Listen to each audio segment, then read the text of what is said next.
மாண்புமிகு பஞ்சாப் முதலமைச்சர் அவர்களை எங்களுடைய மாண்புமிகு தமிழ்நாடு முதலமைச்சர் அவர்களுடைய சார்பிலே நேரிலே நானும் எங்களுடைய நாடாளுமன்ற குழுவினுடைய தலைவர் மரியாதைக்குரிய சகோதரி கனிமொழி எம்பி அவர்களும் அதேபோல் கனிமொழி என்விஎன் சோமு அவர்களும் அதேபோல் எம்எம் அப்துல்லா எம்பி அவர்களும் இன்றைக்கு நேரிலே சென்று சந்தித்து எங்களுடைய முதலமைச்சர் தந்திருக்கின்ற அந்த 20ஆம் தேதி என்று நடக்கக்கூடிய 8 மாநிலத்தைச் சேர்ந்த டீலிமிட்டேஷன், அதாவது எல்லை மறுவரை செய்கின்ற பொழுது யார் யாரெல்லாம் மக்கள் தொகை கணக்கெடுப்பின் மூலம் பாதிக்கப்படுகிறார்களோ அந்த மாநிலத்தில் உள்ள கட்சிகளுடைய தலைவர்களை அழைத்து அங்கே நாங்கள் நடத்த இருக்கிற அந்த நிகழ்ச்சிக்கு அவர்களை அழைத்தோம். அதை இன்றைக்கு மாண்புமிகு பஞ்சாப் முதலமைச்சர் அவர்களையும் இன்றைக்கு அழைத்திருக்கின்றோம். அவரும் நிச்சயமாக வந்து கலந்து கொள்வதாக இன்றைக்கு சொல்லியிருக்கின்றார். எனவே இதை பொறுத்த வரைக்கும் பாதிப்புக்குள்ளான 8 மாநிலங்களுடைய தீர்மானத்தை நிச்சயமாக ஒன்றிய அரசு செவிசாய்க்கும் என்கின்ற நம்பிக்கை எங்களுக்கு உண்டு. ஏனென்று சொன்னால் 1976ஆம் ஆண்டிலே அன்றைய பாரத பிரதமராக இந்திரா காந்தி அவர்கள் 25 ஆண்டு காலம், அதாவது தொகுதிகளுடைய எண்ணிக்கை கூடுவதை 543 நிறுத்தி வைத்தார்கள். அது அரசியல் சட்ட சாசன திருத்தம் 42 படி கொண்டு வரப்பட்டது. அதைத் தொடர்ந்து மரியாதைக்குரிய வாஜ்பாய் அவர்கள் 2001 அடுத்து 25 ஆண்டு காலத்துக்கு அதை நிறுத்தி வைத்தார்.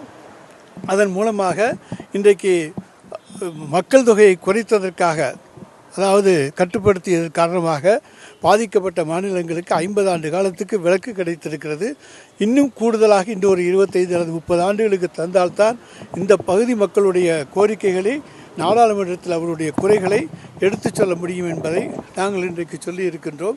அதற்காகத்தான் எங்களுடைய முதலமைச்சர் அவர்கள் இந்த கூட்டத்தையே கூட்டியிருக்கிறார். 22ஆம் தேதி நடைபெற அந்த கூட்டத்தில் எத்தனை மாநில முதலமைச்சர்கள் வருவதாக ஒப்புக்கொண்டிருக்கிறார்கள்? முக்கியமான தலைவர்கள் யாரெல்லாம் வருவதாக சொல்லியிருக்காங்க?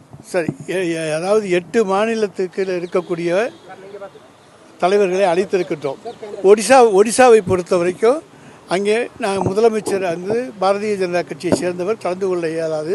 எனவே அங்கே மரியாதைக்குரிய திரு பிஜு ஜனதா தளத்தைச் சேர்ந்த நவீன் பட்நாயக் அவர்கள் அங்கே அவர் கலந்து கொள்ள இருக்கின்றார்கள். அதே போல் மற்ற மாநிலங்களிலே நம்முடைய பொறுத்த வரைக்கும் கேரளா, அங்கே இருக்கக்கூடிய முதலமைச்சர் அழைத்திருக்கின்றோம். அவர் அல்லது அவர் சார்பில் யாராவது ஒருவர் பங்கேற்பார். கர்நாடக மாநிலத்தின் சார்பிலே அவர்களுடைய துணை முதலமைச்சர் மாண்புமிகு டி.கே. சிவகுமார் அவர்கள் பலர் கலந்து கொள்வார்கள் என்று அறிவித்திருக்கிறார்கள். எனவே அதை போல ஆந்திராவுக்கு அழைப்பு கொடுத்திருக்கின்றோம், அது தெலுங்கானாவுக்கு அழைப்பு கொடுத்திருக்கிறோம். எல்லா மாநிலங்களிலிருந்தும் எங்களுக்கு தகுந்த பதில்கள் கிடைத்திருக்கின்றன. பாதிப்புக்குள்ளானவர்கள் வருவார்கள். அதே போல் மேற்கு வங்கத்தினுடைய முதலமைச்சருக்கும் அழைப்பு எங்களுடைய மாண்புமிகு முதலமைச்சர் அவர்கள் அழைப்பு விடுத்திருக்கின்றார்கள். எனவே இந்த 8 மாநிலங்கள், இந்த 8 பாதிப்புக்குள்ளான இந்த 8 மாநிலங்கள் சேர்ந்தவர்கள் எதிர்க்கட்சிகளாக இருக்கக்கூடிய பாரதிய ஜனதாவை தவிர மற்ற எதிர்க்கட்சிகளாக இருக்கக்கூடியவர்கள் எங்களுடைய தோழமை கட்சிகளாக இருக்கக்கூடியவர்களாக அவர்கள் நிச்சயமாக மக்களுடைய நலன் கருதி இதிலே பங்கேற்பார்கள்.